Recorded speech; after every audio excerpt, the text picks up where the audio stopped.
Hey, beautiful souls. Welcome to Signals and Standards with Suzie, the show where we decode mixed messages, raise the bar, and serve up real talk with a side of empowerment. I'm your host, Suzie, your go-to for truth bombs, clarity, and the kind of tough love that gets you unstuck and back in the driver's seat of your life. Together, let's turn those signals into action.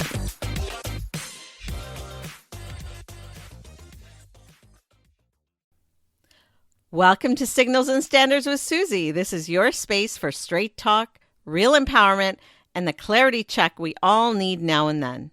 I'm Suzie, your host, your coach, and your reminder that your standards aren't too high. In fact, they're just finally in alignment with who you really are. Today's episode is called When Mixed Signals Aren't So Mixed. We're exploring why people often say one thing and do another, how our minds attempt to make sense of it, and how you can step out of the whirlwind of confusion and into a deep-rooted self-trust. We'll break down psychological patterns like cognitive dissonance and confirmation bias, answer your listener questions, drop some truth backtracks, and leave you with powerful challenge and affirmation to carry you through the week. Ready? Let's do this. So let's talk about one of the most significant sources of stress in human relationships and in life. Mixed signals. You know, when people act one way one day and another way the next day. They're hot for you today, but ignore you tomorrow.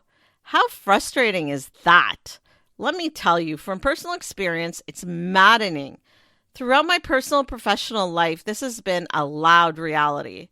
From work to friendship to love, we've all felt the frustration of inconsistent behavior. Am I right? Mixed messages hijack your brain's reward system, keeping you hooked like a slot machine, chasing that emotional clarity that rarely comes. Studies show that inconsistent affection, like mixed messages, activates the same neural pathways as addiction, making people crave connection even when it's toxic. But here's the truth. Most mixed signals aren't actually what you think they are. Hear me out. Our brains crave consistency. We see what we want to see so we can feel more comfortable. When someone tells us they value us, but then they repeatedly ignore us, it triggers cognitive dissonance, a mental discomfort that arises from holding conflict beliefs. To resolve it, we cling to the part that we want to believe. But emotional consistency isn't a puzzle to solve. It's a warning signal. Let's dig a little deeper into cognitive dissonance. It was coined by the psychologist Leon Festinger in the 1950s. Cognitive dissonance refers to internal tension that we experience when we hold two conflicting beliefs or when our actions don't align with our values. The discomfort is real, and our brain wants to resolve it fast. Here's what that looks like in real life. Someone says they love you, but they disappear when you really need them. You think and maybe believe that they care, but their behavior suggests otherwise. Now, holding both of those ideas simultaneously is emotionally exhausting. I mean, we've all been there.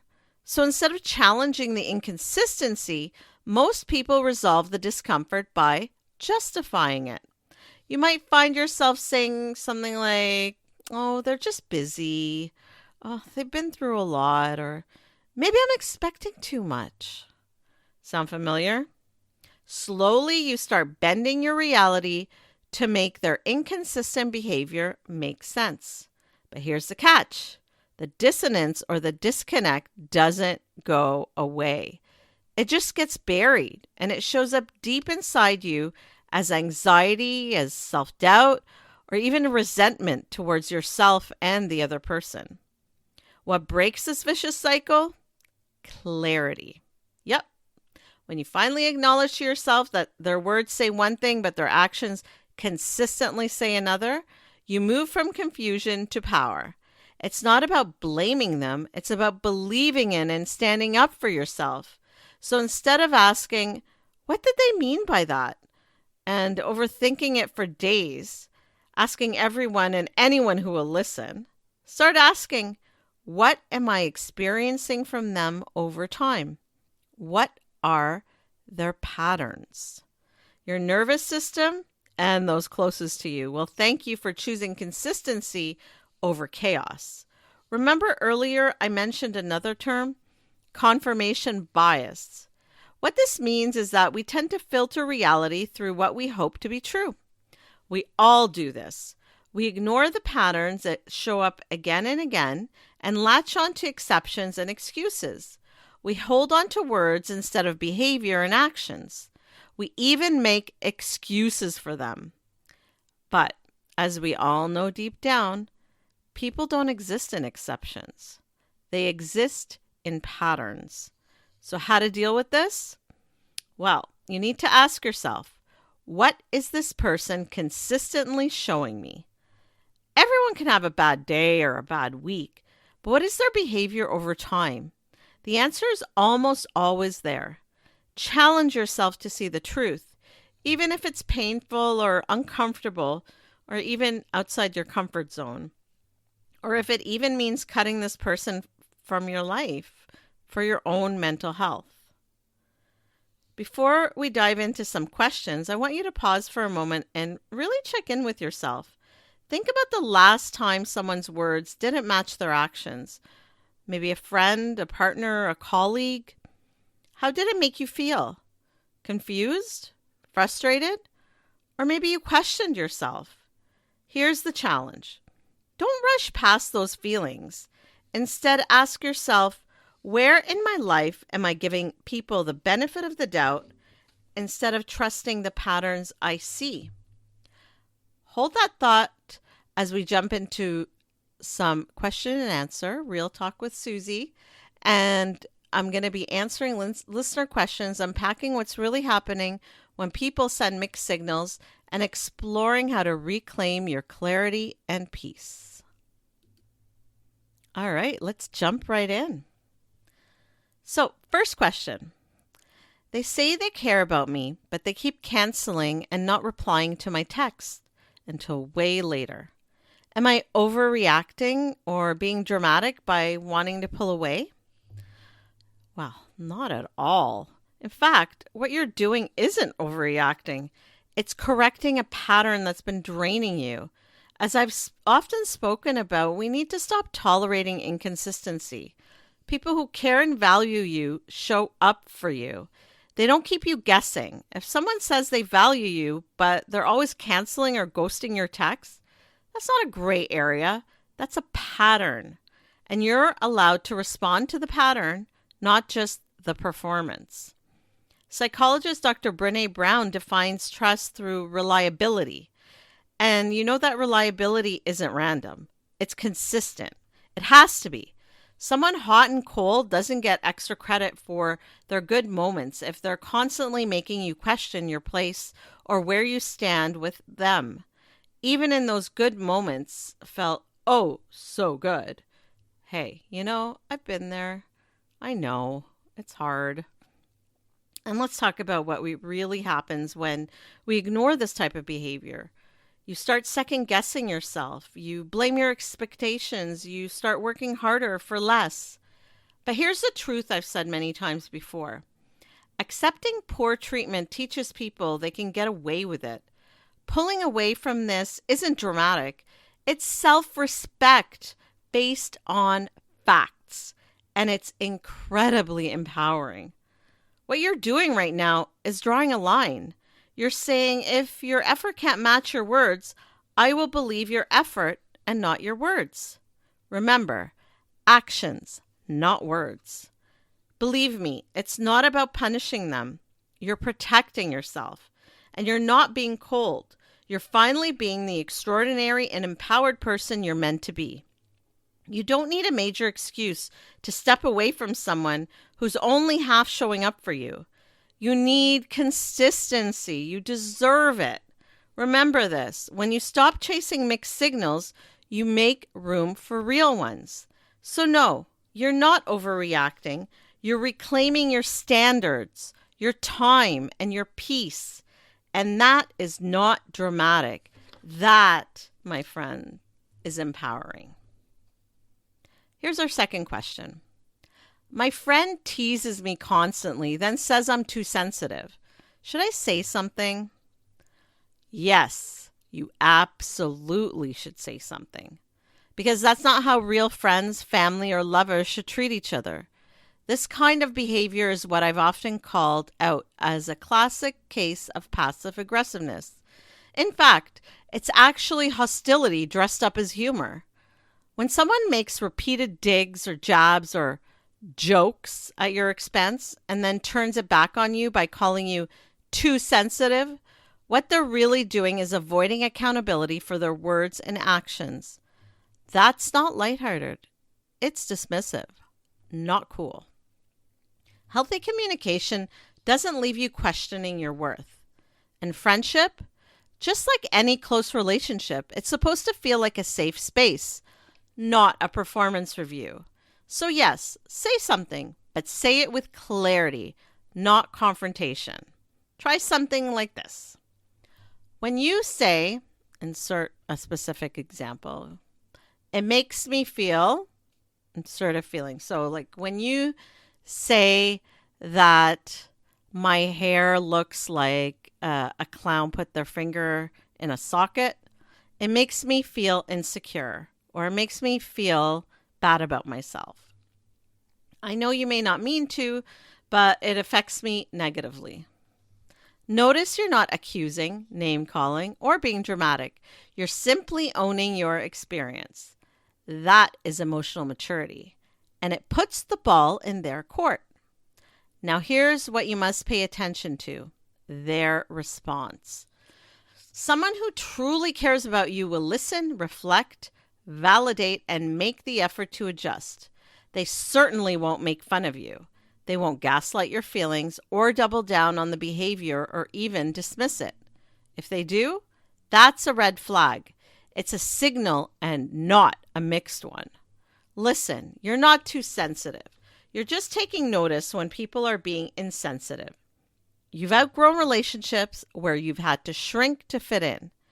That is personal growth. And sometimes, yes, that means reevaluating the people you've kept close to you, even if they've been around a long time. You're not asking for perfection from those around you. You're asking for basic respect. And that's not too much to ask from anyone. Protect your peace. Surround yourself with people who build you up, not tear you down. You don't need sarcasm or meanness in disguise. You need solid support. That's what real friends bring to the table. And that is what you deserve. Here's our third and final question. Why do I keep giving people the benefit of the doubt, even when their actions hurt me? That's such an honest and vulnerable question, and trust me, you're not alone in this pattern. The short answer, emotional conditioning. But let's unpack that. Many of us were raised to be understanding, give grace, or not make a big deal when someone acts out of line. And when someone's actions don't match their words, like when they say they care but disappear, or when they hurt us and minimize it and do not take accountability for it. I've often spoken about how we frequently ignore red flags because we don't want to start over, we don't want to be alone, or because we think we're being too picky. And even sometimes we believe we don't deserve better.